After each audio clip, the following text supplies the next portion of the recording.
Today we'll talk about the 3 pillars to live a really good life.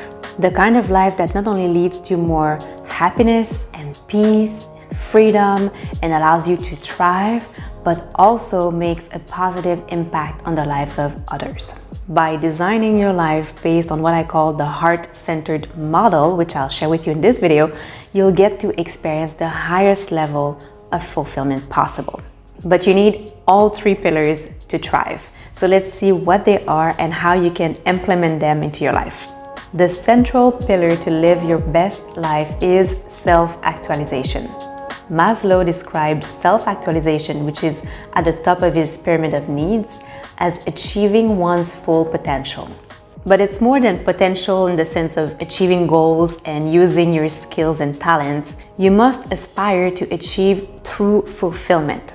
And true fulfillment can only be achieved by pursuing your heart's desires and living a life that's true to yourself, in alignment with who you truly are. It cannot be achieved by chasing goals that come from ego or conditioning. True fulfillment comes from living our life purpose. But how do you know if what you want comes from your ego or your heart? Here's how you can do it. So first, write down what you want. And then for each thing you wrote, write down why you want it. Ask why at least 5 times to go deeper. And then look at what you wrote, the reasons why you want each thing.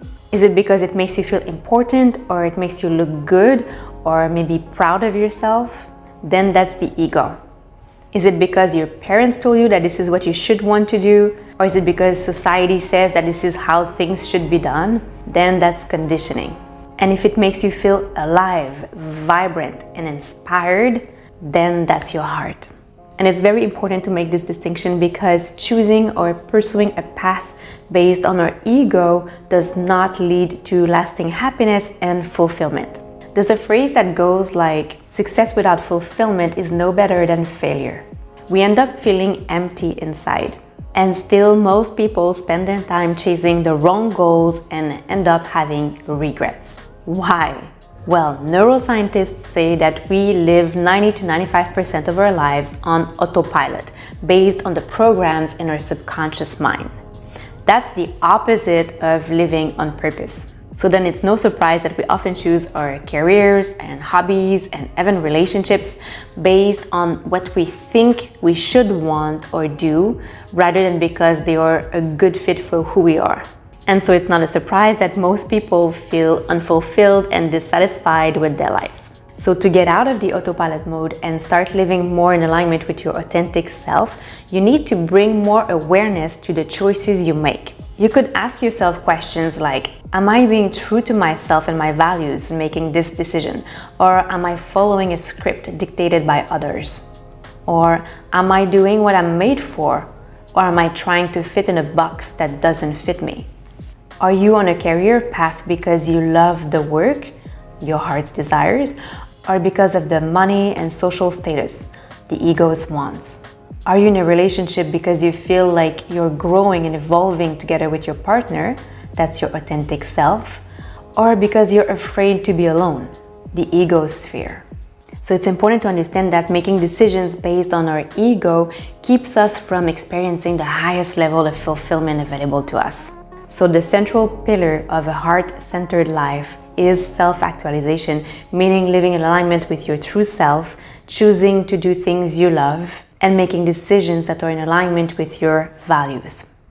The second pillar to live a meaningful and purposeful life is self-transcendence.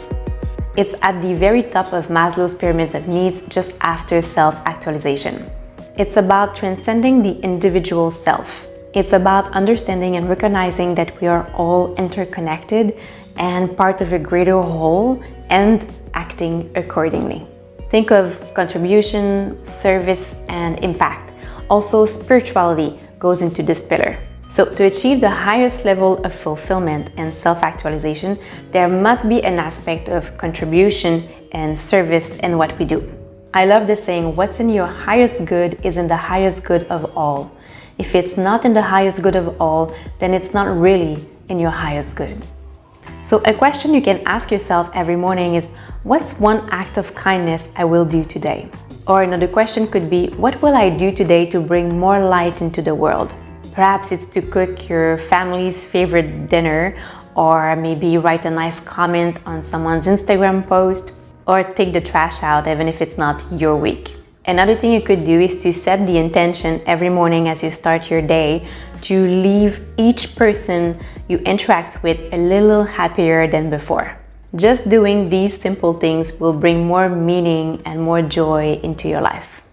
And the third pillar is self-love, including self-respect, self-acceptance, and self-compassion.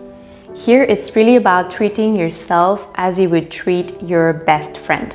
And it's very important to live your best life, because if you don't truly love and accept yourself and respect yourself, you will sabotage your success and happiness, because you'll even subconsciously believe that you don't deserve it. This pillar is also about taking care and nurturing yourself. We can't function optimally if we are drained and burnt out. So what can you do to take more care of yourself on a daily basis and have more energy and vitality? Perhaps it's to eat more nutritious food, or go to bed earlier, or take maybe 5 minutes a day to do a breathing exercise to calm and regulate your nervous system. The key to making self-care work, especially if you're very busy, is to schedule it. Schedule the meditation, the breathing exercise, or the walk at the park. Also, ask yourself every morning, what's one thing I will do today to take care of myself? Over time, as you do this, as you incorporate at least one self-care activity into your days, it'll begin to feel more natural. It'll become more like a habit. So yes, you can make a list of things you want to accomplish this year or in your lifetime.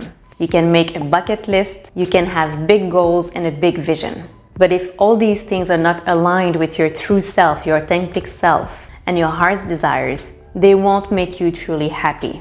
Choose and focus on things that make you feel alive and inspired.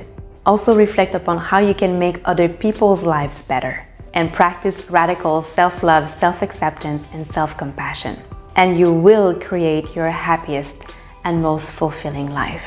Thank you for watching, guys. I hope you liked this video. Let me know if you did by giving it a thumbs up. It always helps when you do that. And I wish you a beautiful day, and I'll see you next week.